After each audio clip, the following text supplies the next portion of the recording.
Olá, sejam todos bem-vindos à nossa aula de língua portuguesa.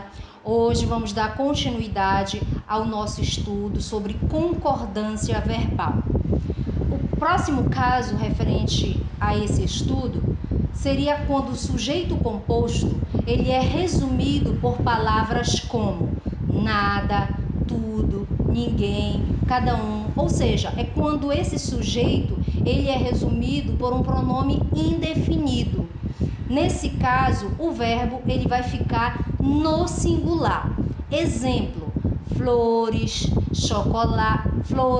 chocolate, desculpas, nada trouxe conforto para ela. Então a gente pode observar que o sujeito composto, que seria flores, chocolate e desculpas, é resumido por um pronome indefinido, ou seja, nada. Então, desta forma, o verbo trouxe, ele se mantém no singular, porque a concordância é feita com a palavra que resume.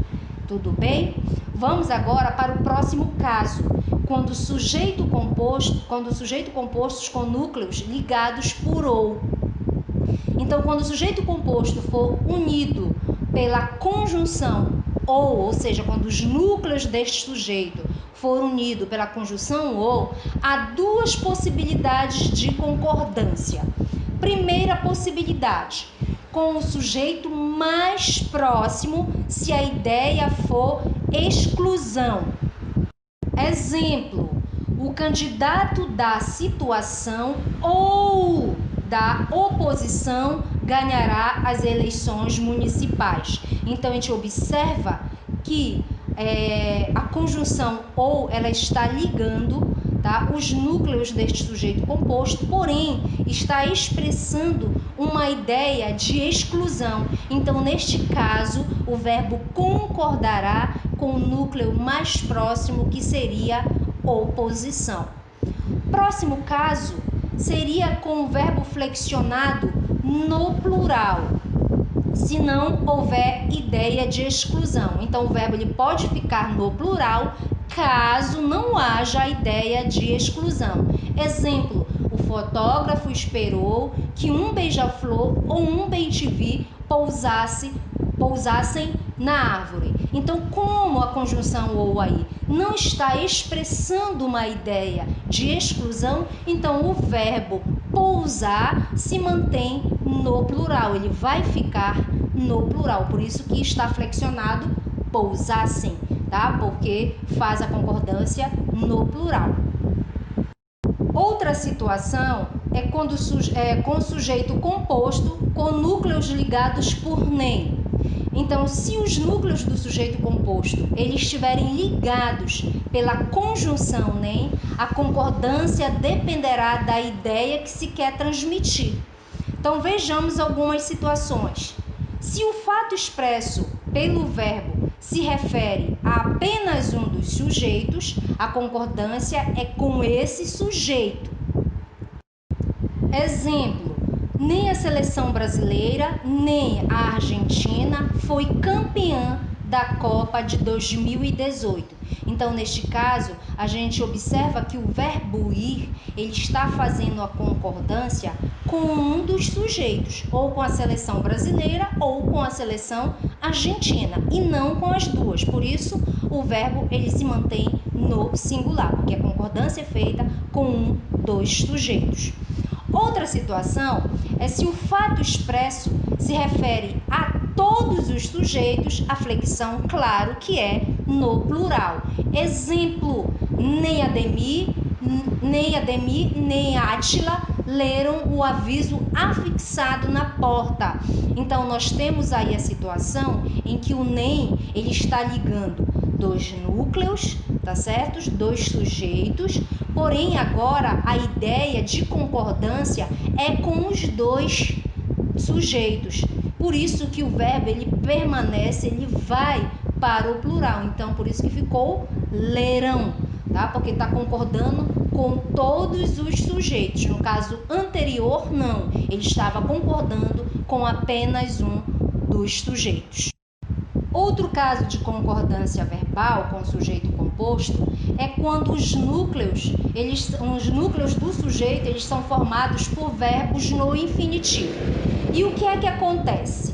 Se os núcleos do sujeito composto, eles são verbos no infinitivo, o verbo geralmente ele fica no singular. Exemplo: escalar montanhas, explorar cavernas e observar animais. A gente já observa aí o nosso sujeito composto, tá ok? E os núcleos deste sujeito, eles são formados por verbo no infinitivo. Que são verbos no infinitivos? São os verbos terminados em R. Então, nós temos lá como núcleo escalar, explorar e observar. Então, o núcleo desses sujeitos estão no infinitivo. Logo, o verbo ele vai ficar no singular. Então, está no roteiro desse passeio.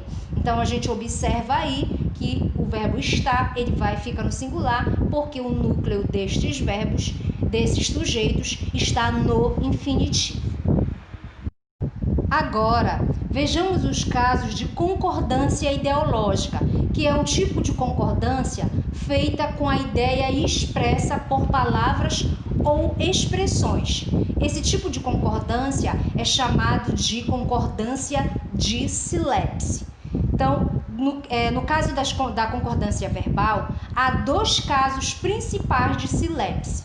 Nós temos a silepse de número, que ela vai ocorrer quando o sujeito é um coletivo, ou seja, a concordância esperada é no singular, mas com o emprego da silepse, o verbo é flexionado no plural.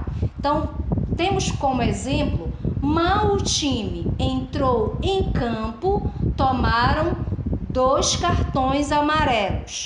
Então, a gente observa uma concordância ideológica e é uma concordância de número. Por quê? Como o núcleo do sujeito é um coletivo, que seria time, então a concordância esperada deveria ser no singular.